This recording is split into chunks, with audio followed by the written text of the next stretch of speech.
But we do have a very special guest with us today. There's a piece out right now in the New York Post. It's titled High Schooler, Closures Have Put Us Through Hell, Bring Back In-Person Teaching. I'm talking to Mollie Murray now. She recently wrote this piece for the New York Post. She's a sophomore in high school. Mollie, thank you for joining the Grace Curley Show. Hi, Grace. Thank you so much for having me. I'm so excited to be here. I'm thrilled to have you on, Mollie. So first of all, the school you go to, it's a Catholic school, and you really like it there. I know there's been some pieces that they're associating what you're saying about Zoom learning with your actual high school, but you want to clarify that you love your high school and the teachers that work there.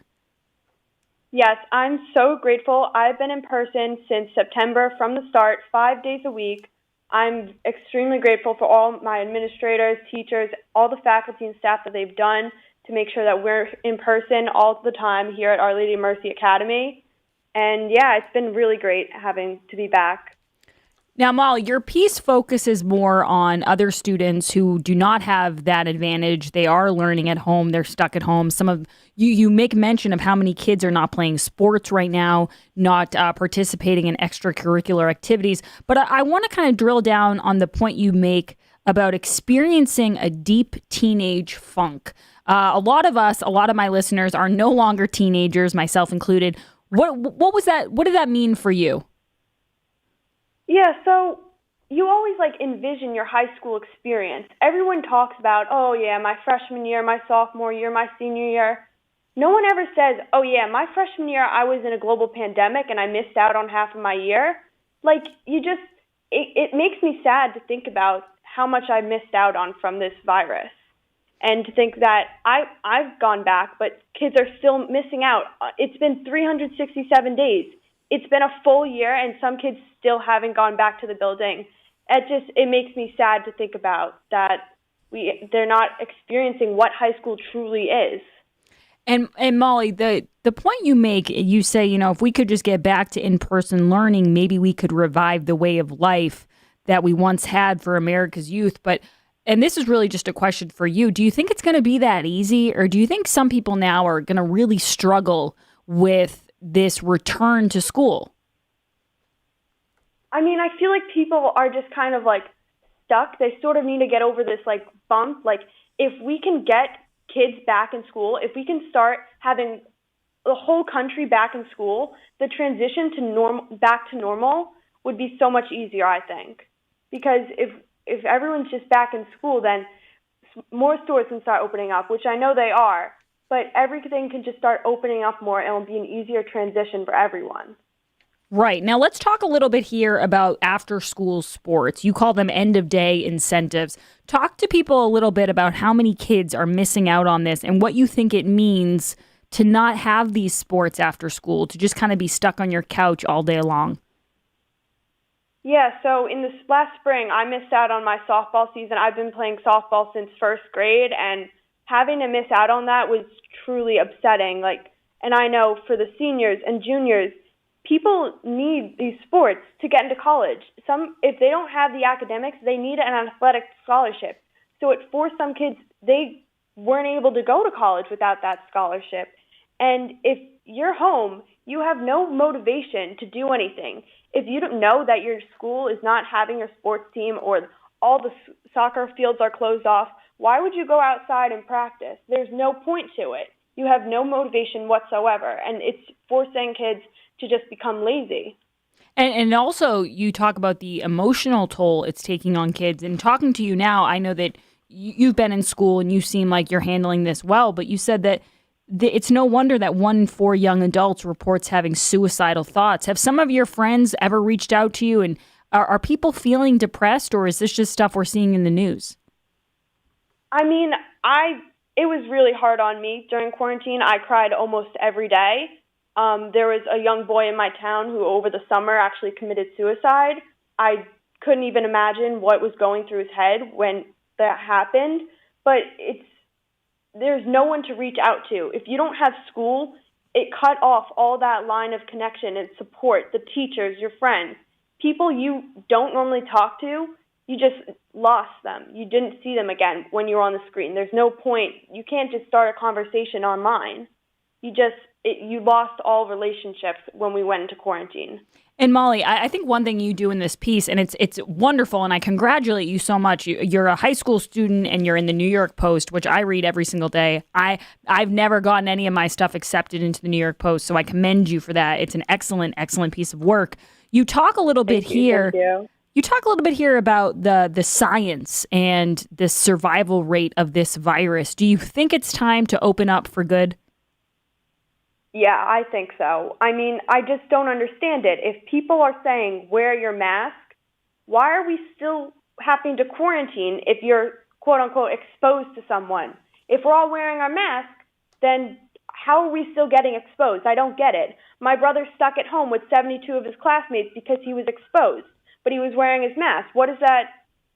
I just don't get it. And if it's a 99.7% survival rate, what's the difference of the coronavirus and the flu? It just doesn't make sense to me.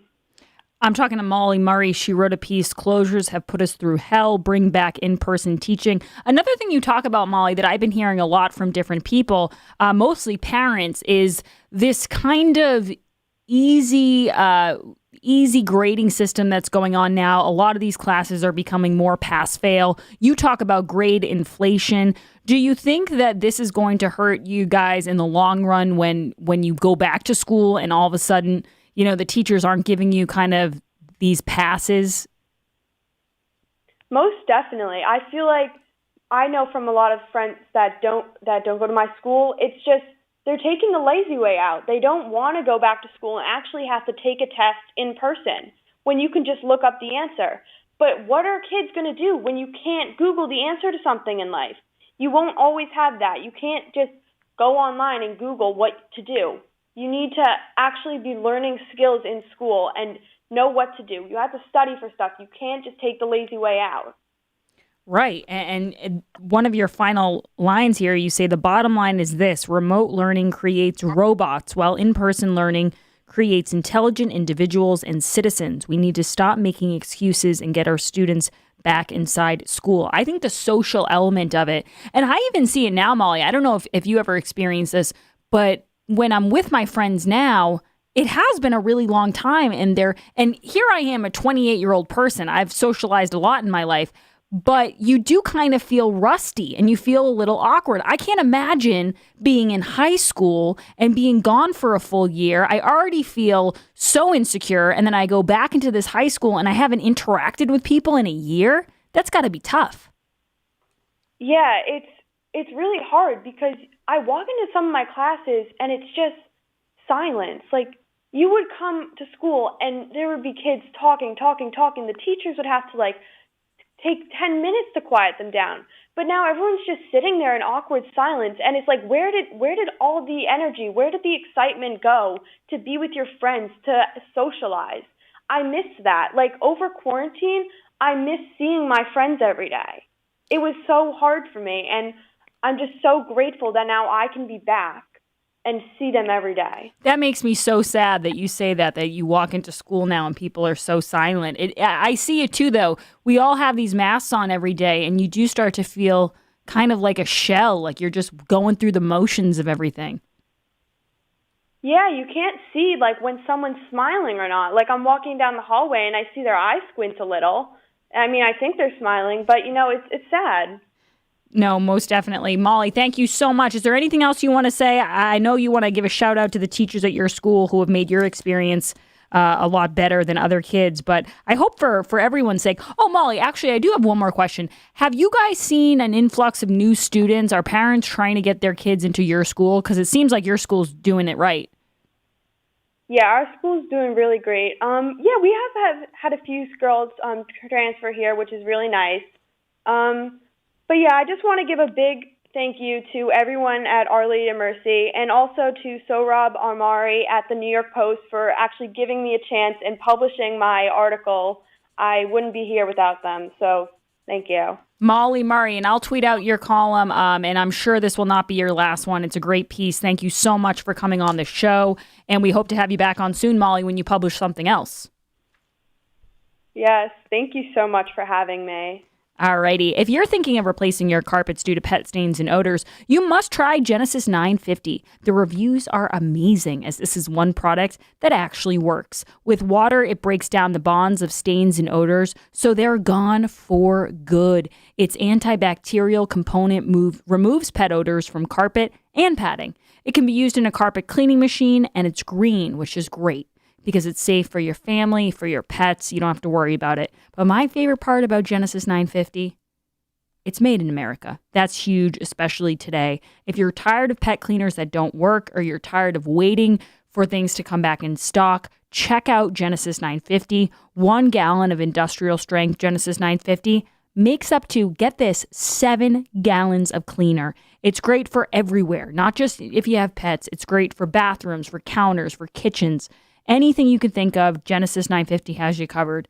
Before you think of getting a new carpet, check out Genesis 950. Order 1 gallon direct at genesis950.com to receive a free spray bottle, free shipping, and a $10 coupon using code GRACE. That's genesis950.com. Coupon only available for 1 gallon purchase. Genesis950.com. Much cheaper than replacing your carpets. We'll be right back with the car crossover. This is The Grace Curley Show. The Grace Curley Show will be right back.